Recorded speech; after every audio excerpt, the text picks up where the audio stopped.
Innanzitutto buon anno e speriamo che il 2014 sia migliore del 2013 e risponda un po' ai nostri desideri.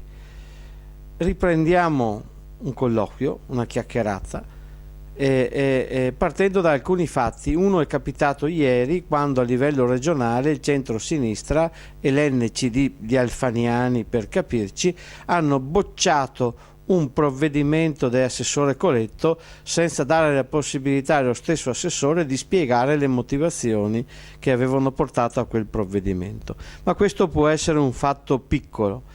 Quello che è successo in questi mesi è che nel nostro paese si sta profilando una clonazione dell'alleanza di governo anche a livello territoriale. Io una scelta l'ho fatta, è stata una scelta di continuità, perché ritengo che non ci sia oggi in Italia, pur con i difetti che può avere Forza Italia, un altro soggetto che garantisca libertà individuali come cittadino e come persona impegnata in politica migliori proprio di Forza Italia. Credo che sia una scelta netta, che sia una scelta lasciata alla disponibilità di ognuno, ma se vogliamo difendere quei valori che ci caratterizzano come persone libere, che ritengono che il cittadino sia titolare di diritti e che lo Stato non possa abusare del suo potere per violare questi diritti, credo che oggi nel nostro sistema politico ci sia solo una collocazione. Stiamo lavorando per ricostruire, per creare spazi di partecipazione e le porte sono aperte a chiunque voglia dare un contributo, a chiunque voglia portare la sua esperienza, il suo sapere, la sua professionalità.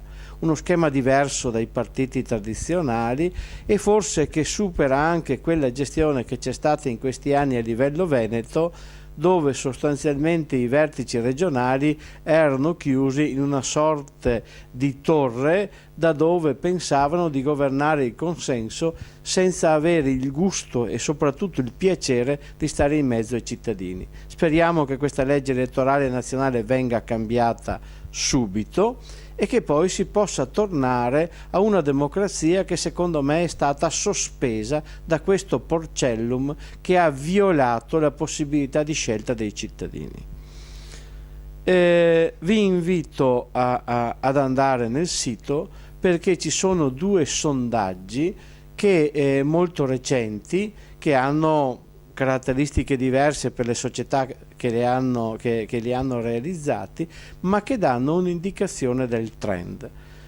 E secondo me una riflessione vale sempre la pena di farla su quelle che sono le prospettive di questo nostro paese e del nostro Veneto.